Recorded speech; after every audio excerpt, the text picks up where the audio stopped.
po ako dyan, tutulong po ako. And kaya nga po, yung naging mensahe ko kay Ginoong Duterte ay siya ngayon ang mananagot. Kailangan panagutin. Dahil wala namang nangyayari dito sa Pilipinas.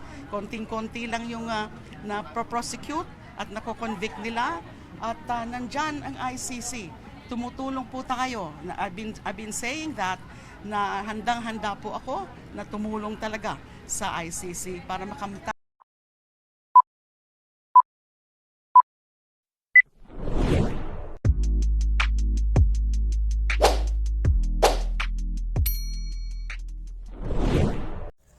Welcome back sa aking YouTube channel. Para sa mga first time lang po na manood, please click mo na yung Jerry's TV Manila. Anyway guys, wala nang bayad, libre lang. Tulong mo na lang din sa kapwa mo. Alright, thank you very much po. So topic natin po today's video, breaking news guys. Breaking news.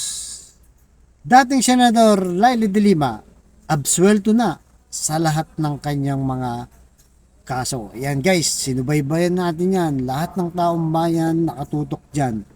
Alam naman natin guys, na nung panahon ni Duterte, talagang matindi itong kumukontra. At talagang nilalantad niya itong si Duterte, lalo na yung sa usapin ng DDS. Nung panahon na yon, ito yung Davao Death Squad, di ba? So, kakaupo pa lang ni Duterte nung panahon na yun, 2016, bumanat na itong si Leila de Lima. Di ba? Dahil naging chairman kasi ito ng human rights. So, alam naman natin yung EJK guys, hindi na yan bago. So, nung panahon na yon, nagpatawag ka agad ng hearing itong si Senador Leila de Lima para yun na nga, i-expose itong si Digong. Pero siyempre dahil nasa kapangyarihan yung time na yun, eh walang nangyari. Hindi natuloy dahil nga talagang persecute na siya guys. Hanggang sa yun na nga, ginawan siya ng mga drug. Kunwari, na-involve siya, ang dami, di ba? Napahiya, nilustay, binaboy, kawawa talaga guys, kawawa. Tayo naman medyo naniwala pa dun dahil talagang lumaganap guys, talagang namayagpag ang Duterte at talagang naitatak sa isip ng tao na itong si Leila de Lima sangkot sa drug dahil DOJ secretary siya nung panahon na yun. So yun na nga, tapos nakulong na, ayun na umpisa ng kanyang kalbaryo talagang. Pero believe tayo sa kanya guys dahil matapang siya. Hinarap niya yung mga talagang kaso na alam siguro niya sa sarili niya na imbento lang, di ba? Imbento lang. Kaya hindi talaga siya madiin-diin. So mabibigat guys yung mga kaso niya. At lahat ng mga kaso niya is non-bailable. Hindi siya pwedeng magpiyansa nung time na yon. Kasi nga mabibigat ang tsinyan sa kanya. Pero kalaunan, di ba? Nung matapos na itong si Duterte, pumasok na itong si BBM, doon na talaga unti-unti nang yung justice ay umiiral sa kanya. Kaya nung umupo na si BBM, yung tatlong kaso niya guys, yung pangalawa na absuelto na siya. At ito na yung last na lang to. Matindi dito kahit non-bailable siya guys, mabigat nga yung pinalatang sa kanya sa drugs, mga criminal. Pero nakapagpiyansa siya nung panahon ng BBM dahil nga nakitaan ng kahinahan ng ebidensya. So, ganun pala yun guys, di ba, no? Kasi hindi naman tayo abogado. Kapag pala kinasuhan ka ng mabigat, non-bailable, hindi ka talaga makakalabas.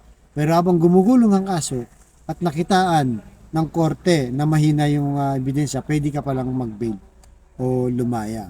Kaya nga ngayon guys, laman ng balita yan. At re-rest back na nga ba siya kay Duterte? So, narito ang ilang statement niya. Ang sabi niya dito guys, sa mga sumusuporta po sa akin, huwag po kayong mawawala dahil pagkatapos ng 7 taon, teka lang medyo matino. Mas handa po ako na ituloy ang laban. And let's pray together. Let's work together. Let's fight and win together. Tuloy ang laban. So medyo malaman to. It's either na re-resbakan niya, diba guys? Itong si Digong at saka yung mga bata ni Digong na talagang ginawan siya ng mga di umano yung mga charge sa kanya sa drugs, criminal at kung ano-ano pa. Kaya nga sabi niya dito guys, sa statement pa niya, Sa taong bayan na tumutok sa kaso ko, maraming salamat po.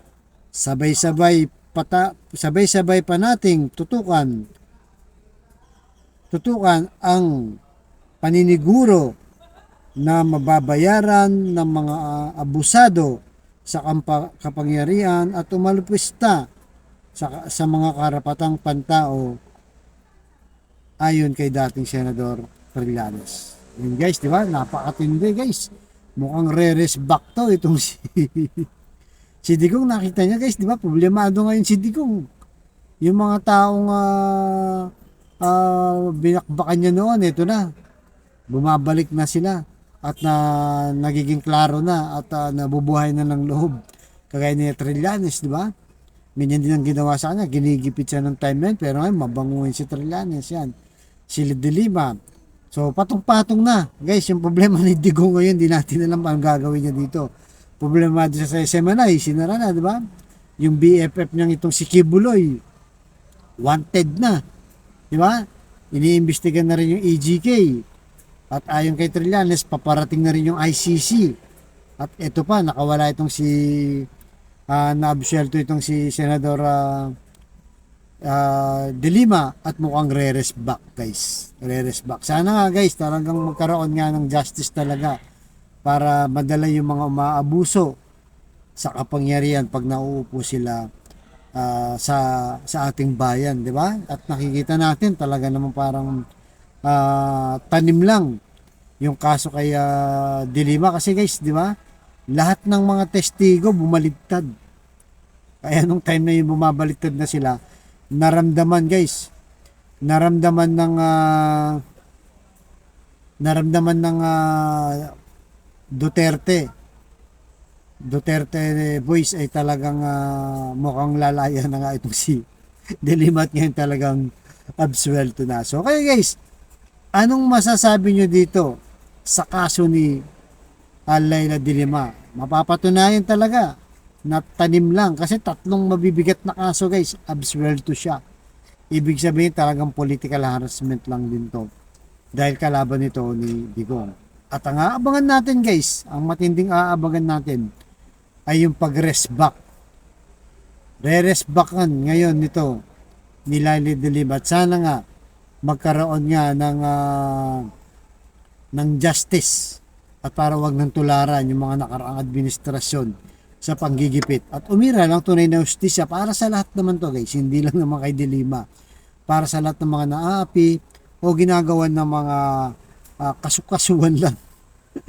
Di ba? Kunwari kaso pero kalaban lang pala sa politika. Kaya abangan natin to guys, mukhang re-rest back talaga itong si Senador Laila De Lima at marami pang mga at bumabango siya at baka tatakbo rin ito guys. Sabi niya tuloy ang laban eh. Dalawang laban yan, it's either tatakbo muli siya ng senador dahil natalo siya nung nakaraan dahil nga alam naman natin siniraan talaga siya. Pero ngayon napatunayan niya talagang matapang siya guys, talagang hinarap niya lahat ng kahiyan, alipusta, pambababoy. Malayong-malayo si Digong guys, si Digong. ICC pa lang sinasabi niya, hindi siya pauhuli ng buhay. At parang itong si Kibuloy din, di ba? Sa dami ng kasong kinaso sa kanya, hindi rin siya umaharap. Di ba? Kaya mas matapang itong si dating Senador Laila De Lima kaysa kay Kibuloy. Dahil mabibigat na kaso, hinarap niya at ngayon, naging matagumpay siya. Alright guys, hanggang dito lang po. Baka nasa sunod ko vlog.